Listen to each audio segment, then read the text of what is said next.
오늘 말씀을 읽어드리겠습니다. 요한복음 4장 10절에서 14절입니다.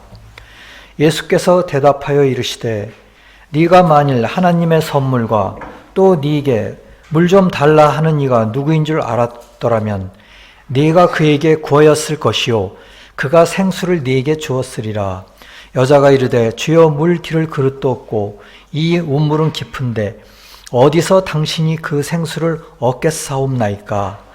우리 조상 야곱이 이 우물을 우리에게 주셨고 또 여기서 자기와 자기 아들들과 짐승이 다 마셨는데 당신이 야곱보다 더 크니까.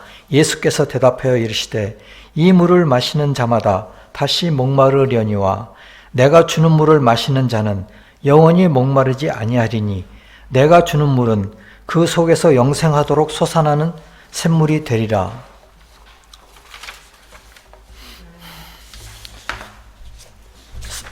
천국의 비밀 6478항을 읽어드리겠습니다. 주님에 대하여 알면 알수록 주님이 가르치시는 것을 더 많이 이해할수록 주님에 대한 사랑이 자라며 주님이 창조하신 사람들을 더 사랑하게 된다. 영계에서는 천사가 인간에게 보상 없이 주며 그 천사에게 더 많은 지복과 선이 주어진다. 주님의 형상과 모양인 사람들에게 주님이 모든 것을 주려는 의지가 충만하다.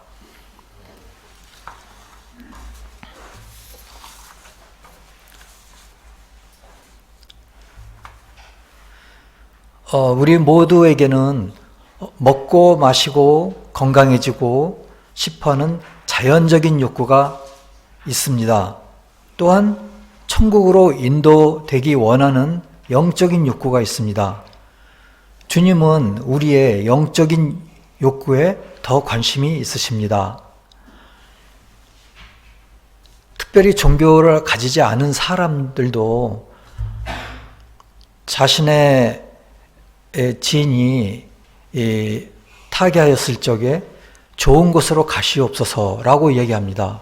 그러니까 근본적으로 저에게는 영적인 욕구가 있습니다. 이스라엘 자손은 광야를 방황하다가 배가 고파졌을 때 주님은 만나를 공급하여 주셨고 르비딤의 장막을 쳤을 때 목이 말랐습니다. 그래서 출애굽기 17장 17장에 보면은 내가 호렙산에 있는 그 반석 거기서 네 앞에 서리니 너는 그 반석을 치라. 그것에서 물이 나오리니 백성이 마시리라. 모세가 이스라엘 장로들이 목전에서 그대로 행하니라. 그래서 주님은 우리가 배고팠을 때나 목이 말랐을 때 이렇게 공급해 주셨습니다. 이것은 우리 내면의 진리에 대한 기갈을 해소시켜주는 것을 의미합니다. 즉 영적인 기갈인 것입니다. 진리의 생수로 우리를 만족시켜 주십니다. 우리가 인생에 있어서 어떤 목표를 달성했을 때 인생의 진정한 목표는 무엇인가에 대한 진리를 구할 때가 있습니다. 나머지 인생에 대한 진리를 구하거나 사회에 대한 진리를 구합니다. 성공과 돈과 권력을 가지게 되더라도 하나님을 이해하고자 하는 영적인 바람이 있습니다.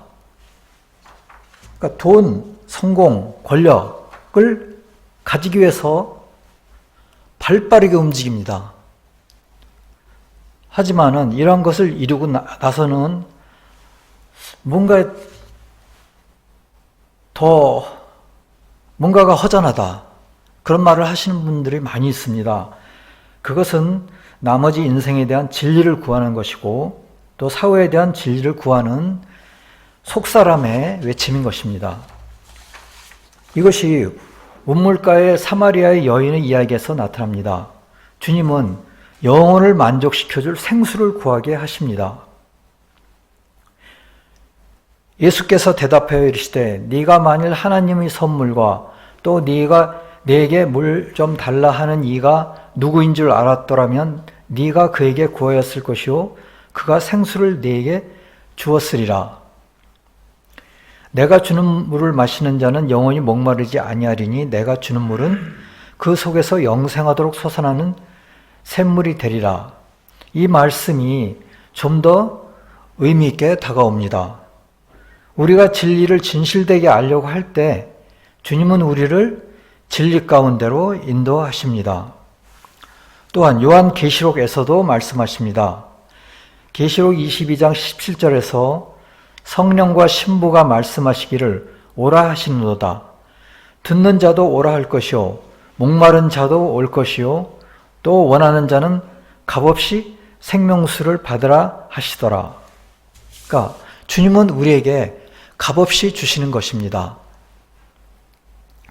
그렇다면 주님께서 값없이 주시는 또 다른 예가 성경에 있지요. 그것은 마가복음 6장 38절에서 44절에 나오고 있습니다. 이르시되 너희에게 떡 몇 개나 있는지 가서 보라 하시니 알아보고 이르되 떡 5개와 물고기 2마리가 있더이다 하거늘 제자들에게 명하사 그 모든 사람으로 때를 지어 푸른 잔디 위에 앉게 하시니 때로 100명씩 또는 50명씩 앉은지라. 예수께서 떡 5개와 물고기 2마리를 가지사 하늘을 우러러 축사하시고 떡을 떼어 제자들에게 주어 사람들에게 나누어 주게 하시고 또 물고기 2마리도 모든 사람에게 나누심에 다 배불리 먹고 남은 떡 조각과 물고기를 12바구니에 차게 두었으며 떡을 먹은 남자는 5,000명이었더라. 많은 군중이 주님에게 몰려들었는데 주님의 기적을 보고 병고침을 받거나 기적을 보고자 몰려들었습니다. 그러나 근본적으로는 영적인 기갈을 해소하기 위함이었습니다. 주님에게서 배워서 자기 자신에게 쐐기 받고 있는 거짓으로부터 자유로워지고 무자비한 독재 군주의 자연적인 상황에서 자유로워지기를 원한 것입니다. 배고픔은 선이 없고 목마름은 진리가 없기 때문입니다. 이 기적의 이야기에서 가장 눈에 띄는 단어가 무엇일까요? 5입니다. 이것은 그 자체로는 적지만 많음이 될 수 있는 가능성을 지님을 의미합니다. 다시 말해서 5이란 그 자체로는 작으나 크게 발달할 수 있는 어떤 것을 암시합니다. 그래서 본문에서는 빵 5개가 5,000명을 먹게 만든 것입니다.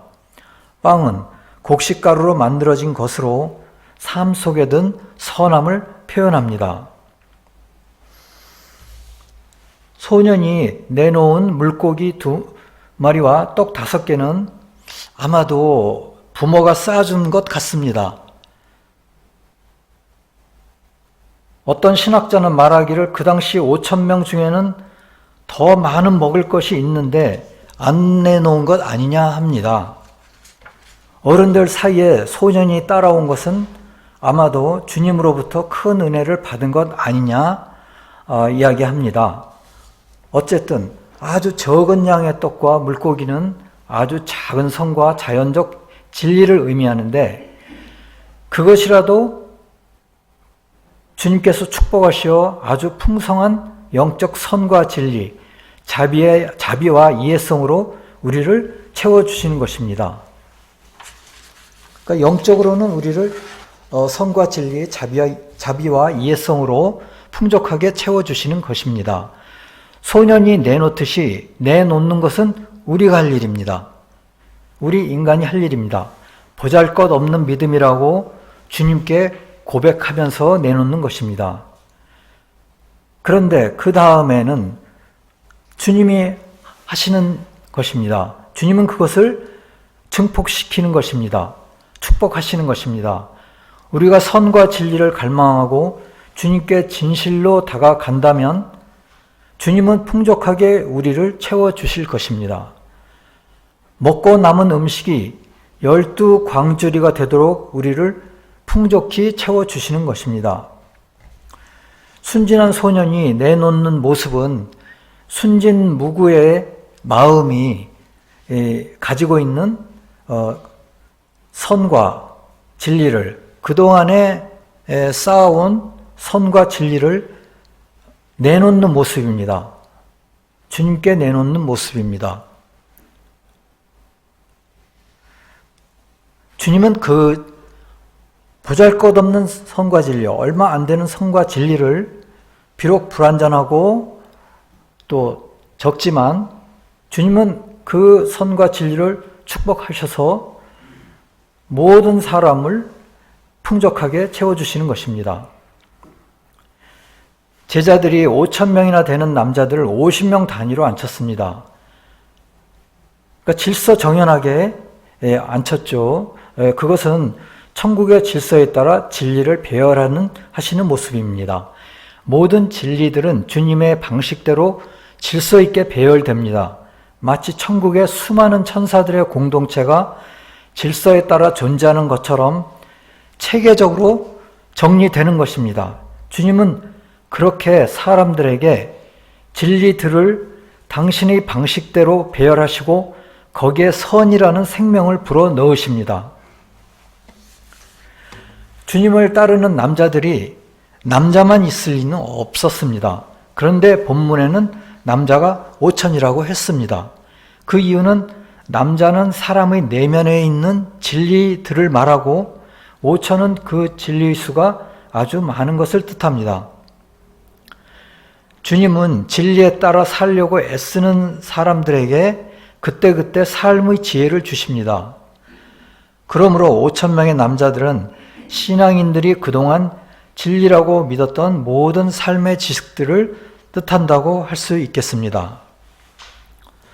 우리가 비록 적고 불완전한 진리를 가지고 있더라도 그것에 따라서 살려고 할 때 주님은 지혜를 주십니다. 또한 그것에 따라 진리를 전파하려 할 때 주님이 일하시는 것입니다. 우리가 아무리 적고 불완전한 진리를 가지고 있더라도 진리를 전파해야 할 것입니다. 우리가 비록 목회자가 아니더라도 각 처에서 다양한 방법으로 주님을 전하는 모습을 저희는 보아왔습니다. 책을 전달하기도 하고 책을 복사해서 전달하기도 하고 또한 인터넷을 통하여 전달하기도 합니다. 이러한 활동들이 우리가 아무리 적고 불완전하게 가지고 있는 것이 없다 하더라도 떡 5개와 물고기 2마리, 그걸로 5,000명을 어떻게 먹이겠습니까? 하지만 우리가 소년의 순진무구한 마음을 가지고 그것을 주님께 내놓을 때, 그때 주님은 그것을 증폭하시고 축복하셔서 수많은 사람을 풍족하게 먹이시는 것입니다. 우리가 그 불완전하고 적은 진리를 가지고 어떻게 수많은 사람을 먹일 수 있을까 걱정할 필요는 없습니다. 주님은 우리가 내놓는 태도를 보시고 그것을 축복하신 것입니다. 그 다음은 주님이 일하시는 것입니다. 주님 홀로 일하시는 것입니다. 주님의 부분이십니다. 주님의 권한의 영역이신 것입니다. 물고기는 말씀을 통하여 주님으로부터 우리가 받게 되는 진리를 의미합니다.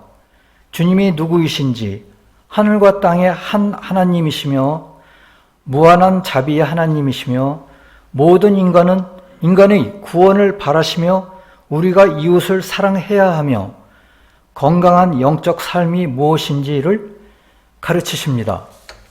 우리가 성문서에서도 이런 것을 배우게 됩니다. 처음에는 이것이 적은 양의 진리이더라도 떡과 물고기를 축복하셨듯이 주님은 적은 진리를 축복하시어 모든 사람의 필요를 충족시켜 주실 것입니다. 우리가 우리 속에 든 조그마한 선함과 진리에 대한 지식이 주님으로부터 왔음을 인식해야 합니다. 하지만 우리가 처음에 조그맣게 알게 되었더라도 그 지식이 주님으로부터 왔음을 인식하고 인정하고 그러한 태도를 가져야 합니다.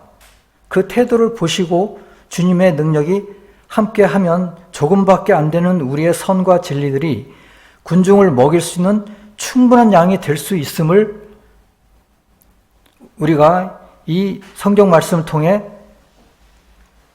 믿는다면 우리 삶에도 주님의 기적이 일어날 수 있다는 것입니다.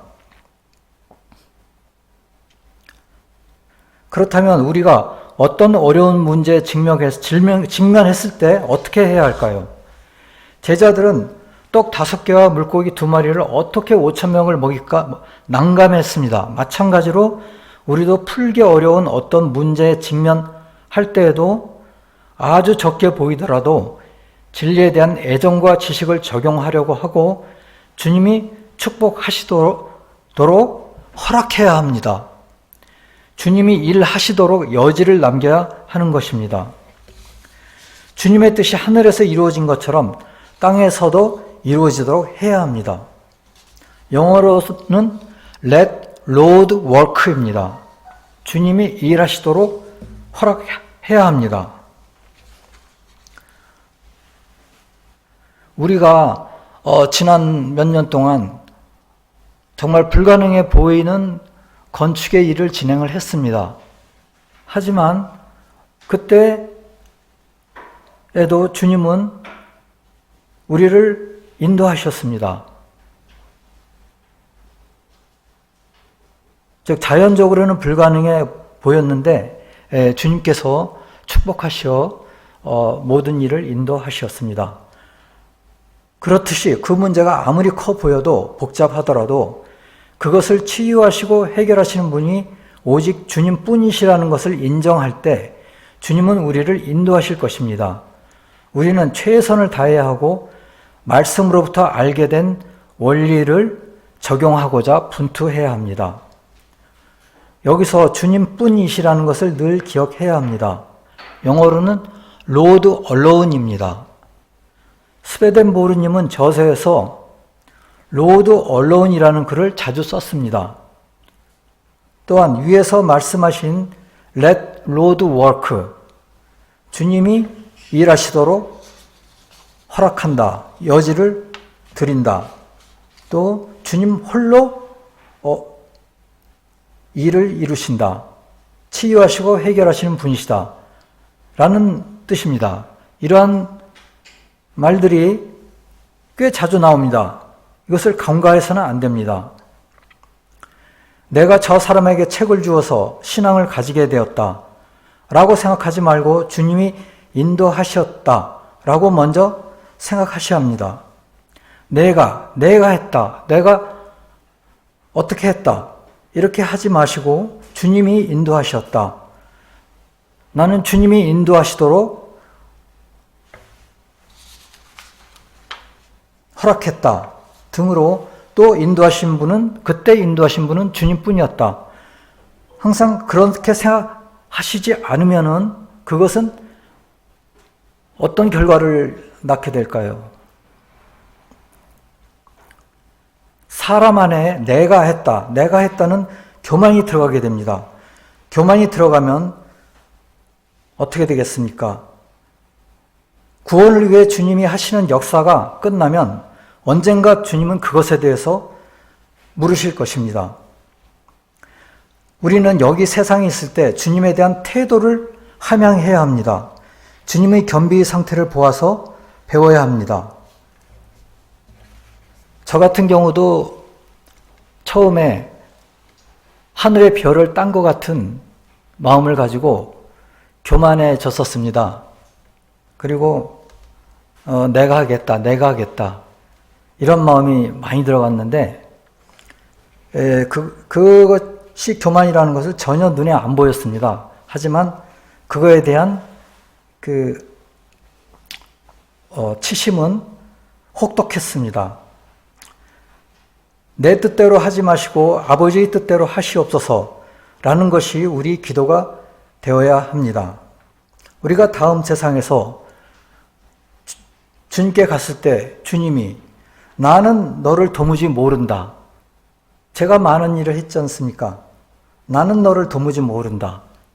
이렇게 되면 어떻게 되겠습니까? 그래서 상당히 중요한 것이 이번 내 생각이 드는 것이 교만이 들어가면 안 되겠구나.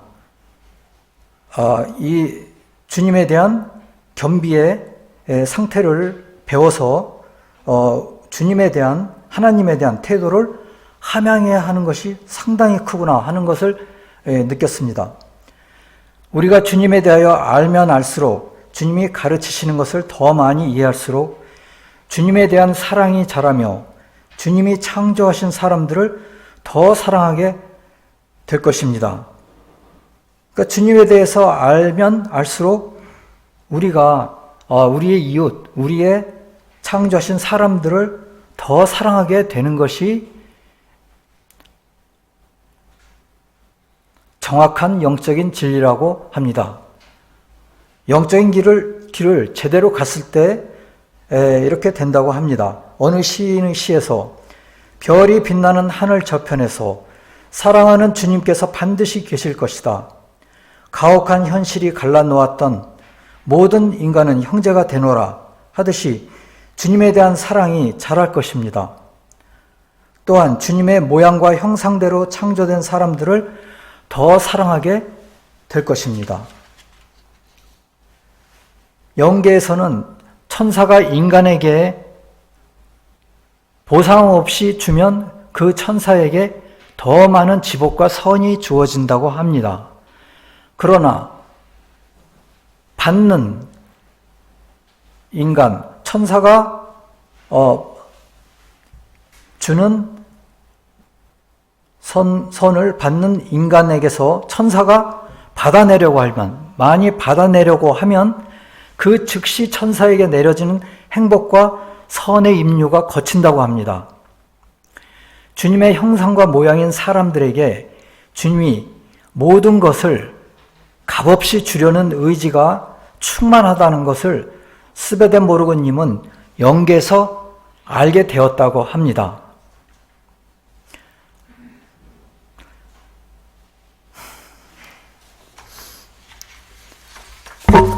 성령과 신부가 말씀하시기를 오라 하신도다.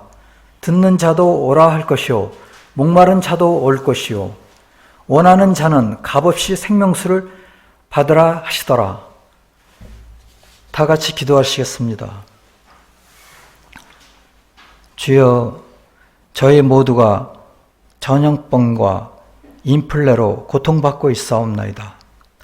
저희가 이 긴 터널의 끝을 알 수는 없사오나 주께서 섭리하여 주실 것을 믿사옵나이다. 주님께서 저희에게 내려주시는 값없는 생명수를 모두가 받을 수 있도록 인도하여 주시옵소서. 저희가 가진 것이 지극히 보잘것 없사오나 주님께서 오병이어를 사용하셔서 축복하신 것처럼 축복하여 주시옵소서. 순진한 소년이 내놓은 것처럼 저희의 시간과 물질을 좋은 의도로 내놓게 하여 주시옵소서.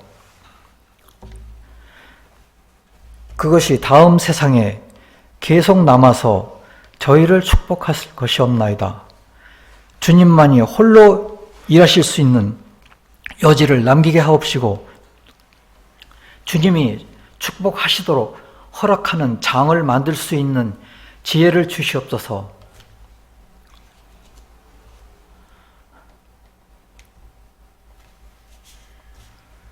주님의 겸비를 본받아 주님에 대한 태도를 배워나가게 하옵시고 주님을 알면 알수록 주님이 가르치시는 것을 더 많이 이해할수록 주님에 대한 사랑이 자라며 주님이 형상과 모양으로 만드신 이웃을 사랑하게 하여 주시옵소서.